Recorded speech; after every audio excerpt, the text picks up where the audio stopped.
Welcome to This Explainer. Today, we're going to be diving into a profoundly fascinating and honestly, a highly secretive world.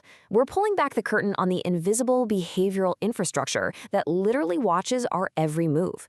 It's a system that's evolved way beyond simple file records into this vast, omnipresent architecture of metadata collection. So let's step through the looking glass, shall we? Seriously, think about the device sitting in your pocket right now. In just a few seconds we've been talking, your phone likely just broadcast your precise location to thousands of complete strangers. And no, that's not science fiction. It's the reality of real-time data broadcasting, and it's happening continuously, seamlessly, and totally invisibly all around us. So here's our roadmap for this explainer. We'll start with the shift from physical files to digital twins, uncover the invisible data brokerage, and break down the real-time bidding machine. Then we'll explore surveillance capitalism, look at how the Fourth Amendment is being bypassed, and finally, discuss how we might actually reclaim our digital identities. All right, Section 1, from files to digital twins. Let's look at how we transition from dusty paper trails to modern digital profiling. Think about how monumental this shift actually is. Back in the 1970s, surveillance was purely physical, right? You had paper ledgers, standard credit reports, and very clear, strict boundaries. If someone wanted your data, there was literally a physical file sitting in a cabinet somewhere. But today, that physical boundary is totally gone. We now exist within an invisible behavioral infrastructure made up of continuous metadata harvesting and completely opaque borders. It's a massive transition from a world of boundary-bound physical records to pervasive, boundaryless digital tracking. Every single online search, every e-commerce purchase, every GPS ping, they all weave together to form what's called your predictive digital twin. Tech giants and data brokers take the totally mundane signals of your everyday life, things like your health tracker data, your social posts, your credit card receipts, and they convert them into a unified, interconnected digital identity. And the whole point of this? To predict your exact next move. Which brings us to Section 2, the invisible data brokerage. Because someone has to be collecting all this stuff, right?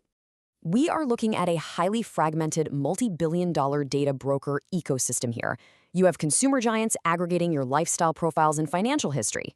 Then there are geolocation brokers dealing in precise GPS coordinates to analyze foot traffic or even assist law enforcement.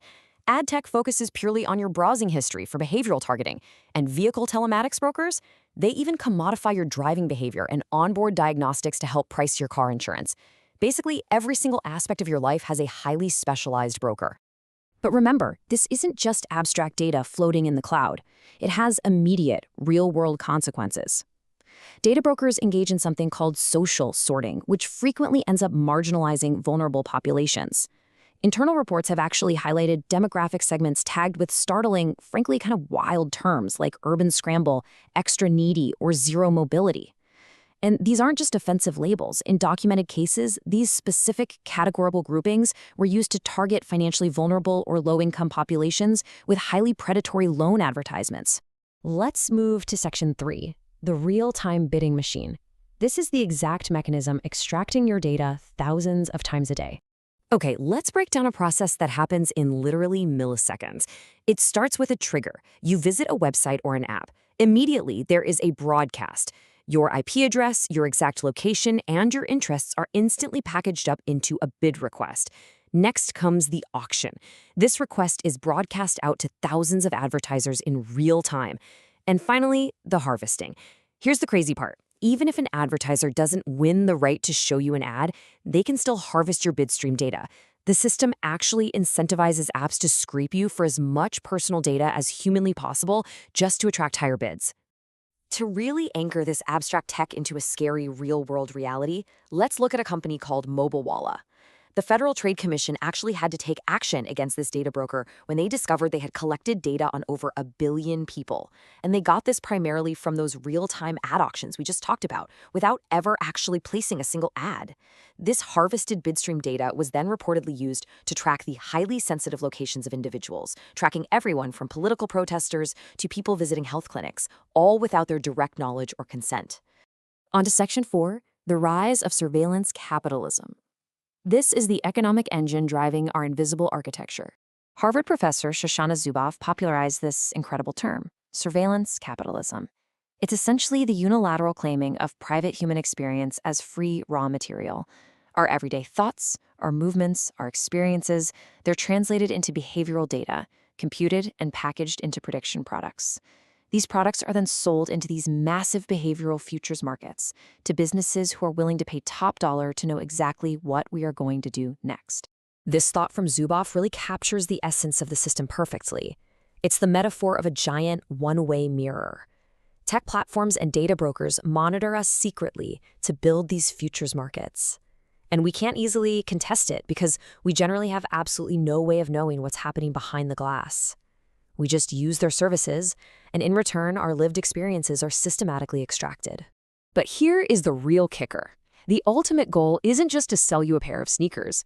The major shift is moving from merely monitoring your behavior to actuating it.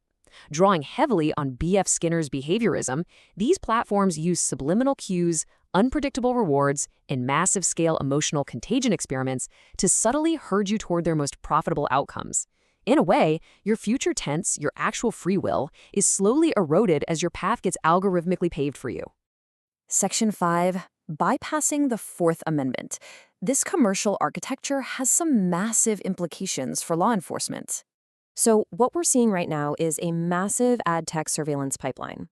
Documents and reports reveal that government agencies, including the IRS, the Department of Defense, and Immigration and Customs Enforcement, have actively purchased vast amounts of data from brokers like Babel Street and Ventel. Remember that bidstream data we discussed? These brokers intercept it. And because this data is legally classified as commercially available, these agencies have been able to purchase it to trace devices and monitor locations without ever needing a constitutional warrant or probable cause. Now, a very common defense you'll hear is that this location data is tied to anonymized mobile IDs, not actual names. But the data brokers themselves know this is completely a myth. Just listen to this marketing pitch from Gravy Analytics, a contractor whose data reached ICE. What you do and where you do it defines who you are. Location metadata is just so incredibly granular, revealing exactly where you sleep, where you work, where you worship, that true anonymity is practically impossible. Finally, Section 6, reclaiming our digital identity. Is it too late to turn this all around? Well, the good news is the public is absolutely waking up to this machinery. According to Pew Research, nearly 80% of Americans are now seriously concerned about how private companies are using their personal data. That sense of astonishment that privacy advocates have been fighting for, it's actually finally taking root. And honestly, this whole situation brings up some pretty profound philosophical and theological questions, right? We can contrast the tech industry's view of a person with a more classical theological view. On one side, you have this shadow identity, which is just an externally aggregated, fragmented profile driven entirely by metrics and predictive control. But on the other hand, you have the concept of the imago Dei, the idea that humans are irreducibly embodied, unified, inherently dignified, and known intimately by God, not by some corporate database. It's a fundamental clash between being seen as a collection of monetizable data points and being seen as a human with inherent, undeniable dignity. So what is the actual pushback here? Lawmakers and privacy advocates are currently fighting to close that data broker loophole with legislation like the Fourth Amendment is Not for Sale Act. There's also a really strong push for technical redesigns, things like strict data minimization protocols and universal opt-out signals. Ultimately, scholars suggest we really need to move toward a stewardship model of digital identity, where our personal information is treated as a sacred trust rather than just an infinitely exploitable resource. As we wrap up, I want to leave you with this one provocative question to chew on as you navigate the digital world today. Are you a person or just a predictive profile? Who truly owns your digital twin? And what does that ultimately mean for your own human autonomy? Thank you so much for joining me for this explainer. I hope it helps you see the invisible architecture that surrounds us just a little bit more clearly.